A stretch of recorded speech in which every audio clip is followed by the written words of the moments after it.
కూటమి ప్రభుత్వం ఎన్నికల్లో ఇచ్చిన మేనిఫెస్టోలో ఇల్లు లేని పేదలందరికీ పట్టణంలో 2 సెంట్లు, గ్రామీణ ప్రాంతాల్లో 3 సెంట్లు ఇస్తారని చెప్పిన మాటను నిలబెట్టుకోవాలని సిపిఐ రాష్ట్ర కార్యవర్గ సభ్యులు తాటిపాక మధు డిమాండ్ చేశారు. బుధవారం ఆయన మీడియాతో మాట్లాడుతూ ఈ నెల 18వ తేదీ నుండి 25వ తేదీ వరకు పేద ప్రజల వద్ద నుండి ఇళ్ల స్థలాల కోసం అర్జీలను స్వీకరించడం జరుగుతుందని మధు వివరించారు. పోరాటాల పార్టీ, పేద బడుగు బలహీన వర్గాల పార్టీ ఈ 100 సంవత్సరాల్లో లక్షలాది మందికి ఇళ్ల స్థలాలు, రేషన్ కార్డు, భూములు పంచిన పార్టీ భారత కమ్యూనిస్ట్ పార్టీ సిపిఐ. అటువంటి సిపిఐ పార్టీ రేపు 18వ తేదీ నుంచి 25వ తేదీ వరకు కూడా ఎవరైతే నిరుపేదలు ఉన్నారో వాళ్ళందరికీ ఇళ్ల స్థలాలు రాయడం జరుగుతుంది.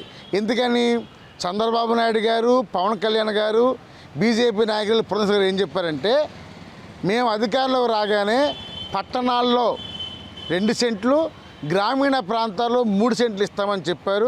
అందులో భాగంగా దరఖాస్తులు రాస్తున్నాం. కాబట్టి కాకినాడ జిల్లా ప్రజలు, మరీ ముఖ్యంగా స్మార్ట్ సిటీ ప్రజలు, చాలామంది సొంత ఇల్లు లేకుండా ఉన్నవాళ్ళు, వీళ్ళందరూ కూడా మరి కాకినాడ జిల్లాకి బోడకొండ గారు, ప్రసాద్ గారి నాయకత్వంలో వస్తున్న బృందాల్లో మీరు రాయవలసిన కోరుతున్నాం. అంతేకాకుండా జగనన్న గారు ఆయన ముందు ప్రభుత్వంలో ఆ ఎన్నికల ముందు చాలామందికి పట్టాలు ఇచ్చేశారు, కానీ స్థలం చూపించలేదు. అందుకని వాళ్ళందరూ కూడా ఈ సెంట్లు ఇలా ఇవ్వాలని కోరుతున్నాం. ఈ కార్యక్రమంలో అందరూ జయప్రదం చేయాలని భారత కమ్యూనిస్ట్ పార్టీ సిపిఐ రాష్ట్ర తాడు మధుగా విజ్ఞప్తి చేస్తున్నాను.